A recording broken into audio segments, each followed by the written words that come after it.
తారీఖు జరిగిన సమావేశానికి ఇప్పుడు జరిగిన సమావేశానికి పెద్ద తేడా కనిపించట్లేదు. ఆ రోజు స్ట్రైక్ ఉంటుంది, తెల్లారే స్ట్రైక్ వెళ్ళిపోతుందని చెప్పారు. ప్రధాని మోడీ పర్యటన వాయిదా వేసుకుందని చెప్పారు. ఇప్పుడు అప్పటికిప్పుడు ఏంటి సార్, ఏంటి మీరు సాధించిన విజయాలు? కాంట్రాక్ట్ ఉద్యోగులు 12 గంటలుగా మీకోసం ఎదురు చూస్తున్నారు రాష్ట్ర వ్యాప్తంగా వచ్చే వాళ్ళంతా. వాస్తవమే సార్, ఆ రోజు అరియర్స్ విషయంలో క్లారిటీ లేదు, సమాన పని సమాన విషయంలో క్లారిటీ లేదు, డైరెక్ట్ పేమెంట్ మీద క్లారిటీ లేదు. దాని తర్వాత ఇప్పుడు మాట్లాడుకున్న సందర్భంలో గ్రూప్ ఆఫ్ మినిస్టర్ రికమెండ్ చేసి గ్రూప్ ఆఫ్ మినిస్టర్తో మీటింగ్ మీతో ఏర్పాటు మిమ్మల్ని కూడా అక్కడ తీసుకెళ్లి మీతో కల్పించి మాట్లాడిస్తాననేటువంటి విషయాన్ని చెప్పడం జరిగింది. సమాన పని సమాన వేతనం అనేది పీఆర్సీలో మాట్లాడుకుంటున్నాం కాబట్టి ఖచ్చితంగా దానిని రేపు 1/4/2026 తేదీన జరిగేటువంటి పీఆర్సీ ఏదైతే డ్యూ ఉంటుందో అది ఆ సమక్షంలో ఆ సందర్భంలో ఖచ్చితంగా మీకు సమాన పని సమాన వేతనం ఇచ్చేదానికి ప్రయత్నం చేస్తాం. ఆ విధంగా చేస్తామనేటువంటి ఉడంబడిక కుదిరింది. అరియర్స్ విషయం వచ్చేటప్పటికల్లా ఆ రోజు 50% ఇస్తామని చెప్పారు, ఈ రోజు 100% ఇస్తామని కాంట్రాక్ట్ కార్మికులు చెప్పారు. అదే మాదిరిగా హెల్త్ ఇన్సూరెన్స్ మెడికల్ డిజబిలిటీ అనేది కూడా వచ్చినాయిగా భావించారు. గ్రాడ్యుటీ కూడా ఆర్డర్లు వచ్చే వరకు వెనక్కి తగ్గమని చెప్పి అంగీకారంతో బయటకు వచ్చారు. కొన్ని ఆర్డర్లు ఇవ్వడం జరిగింది సార్. కారుణ్య నియామకాల మీద ఇచ్చారు, డిఏది మాత్రం రెడీ చేసినారు, అది కూడా ఇచ్చేస్తామన్నారు. అదే మాదిరిగా జైలు ఎంక్రెట్లు రెడీ చేశారు. ఇప్పుడు అగ్రిమెంట్ లేట్ అయింది కాబట్టి కాంట్రాక్ట్ కార్మికులకు సంబంధించి ఆర్డర్ ఇచ్చారు.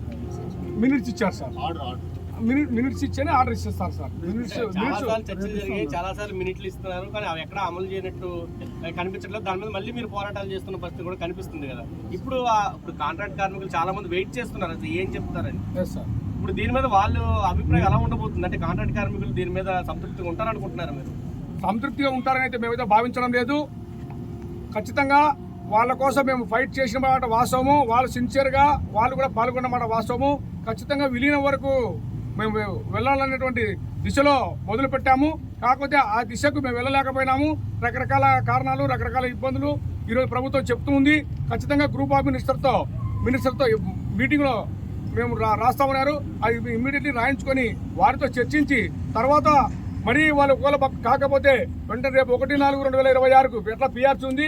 ఖచ్చితంగా మేము ఈ లోపలనే మళ్ళీ ఒకసారి కాకపోతే మరీ జేఏసీ సమావేశం ఏర్పాటు చేసుకుని మరీ ముందుకెళ్తామనేటువంటి విషయాన్ని కూడా మీ దృష్టికి తెస్తా ఉన్నాం.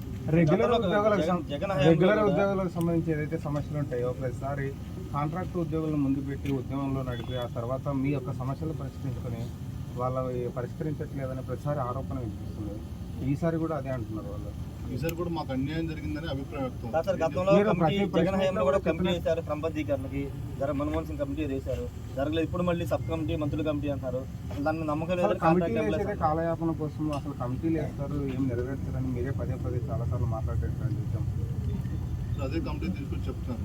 మేము గతంలో వాళ్ళు చెప్పినటువంటి మాట వాస్తవమే అయినప్పటికీ ఇప్పుడు మాత్రమే ఏపీఎస్పీ జేఏసీ అధికారికంగా కాంట్రాక్ట్ కార్మికులను కలుపుకొని వారిని కూడా చర్చలకు వారికి నాయకత్వం వహించినటువంటి నాయకులు కూడా చర్చలకు ఆహ్వానించి చర్చలలో పిలిపి అధికారికంగా మేము కలిసి పనిచేసేటువంటి ఉద్యమము ఇదే మొదటిసారిగా భావిస్తున్నాం.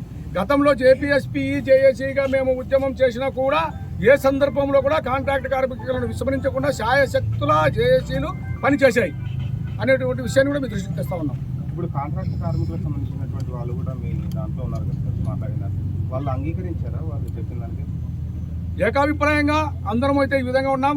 ఫైనల్గా వాళ్ళు చెప్పింది ఏంటంటే మేమైతే విలీన ప్రక్రియకే మేము మొగ్గు చూపాము.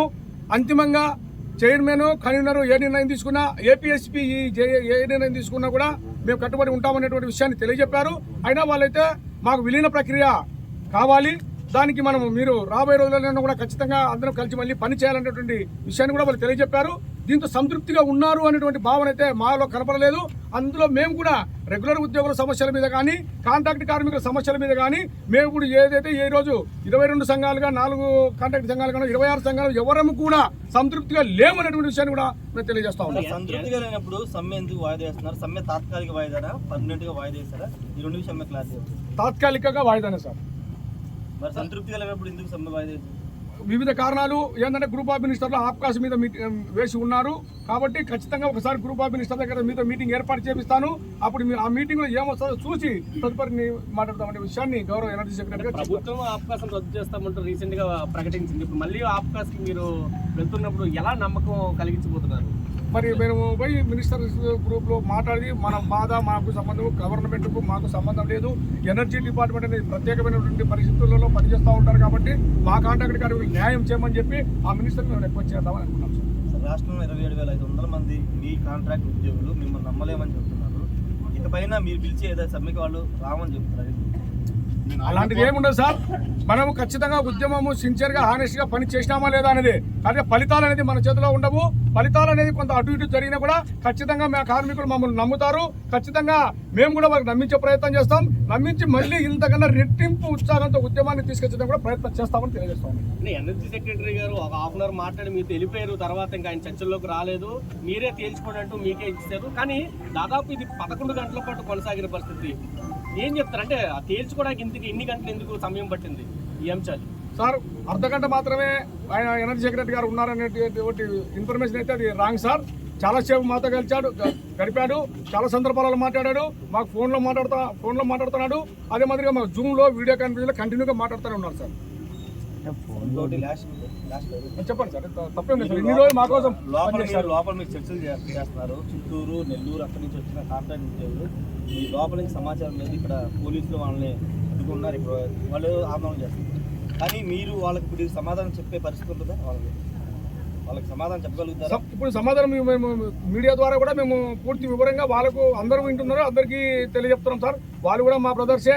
మేము ఖచ్చితంగా కొంత మాకైతే అనుకున్నంత ఆశాజనకమైన ఫలితాలు రాలేనటువంటి విషయాన్ని కూడా మేము చెప్తా ఉన్నాం. దాన్ని ఖచ్చితంగా మేము రాబోయే రోజుల్లో సర్దుబాటు చేసుకొని మళ్ళీ ముందుకెళ్ళి ఖచ్చితంగా ప్రెస్ మీట్లన్నీ లోపల చర్చలు జరిగితే కాంట్రాక్ట్ కార్మికుల మధ్యలో మీరు మాట్లాడారు. కానీ ఇప్పుడు పోలీసులు ప్రహారం పెట్టుకుని మాట్లాడాల్సిన పరిస్థితి, లోపలికి మీడియాను రమ్మన్న పరిస్థితి కనిపిస్తుంది. ఎవరు భయపడుతున్నారు? మీ పక్కన పెట్టుకోవడానికి ఎందుకు భయపడుతున్నారు? అయ్యాం లేదు సార్. ఎందుకు భయం ఉంది? అంతా మా సోదరులేగా. భయం అనేది అలాంటి విషయాలు ఏమి లేవు సార్. అలాంటి విషయాలు ఏమి లేవు. పోలీసు వారు ముందు జాగ్రత్త చర్యగా వాళ్ళు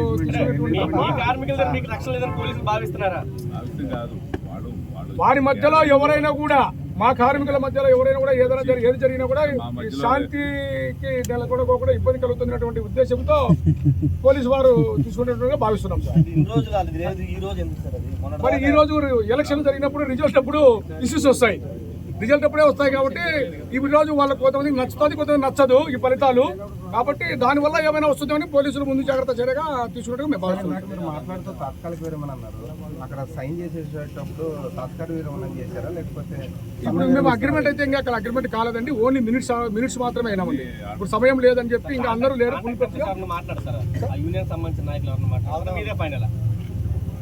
మాట్లాడాలనుకుంటే మాట్లాడచ్చు. వాళ్ళైతే చెప్పారు. అందరం చెప్పి ఏకాభిప్రాయంతో వచ్చి మాట్లాడుతున్నాం sir. Thank you sir. Thank you very much sir.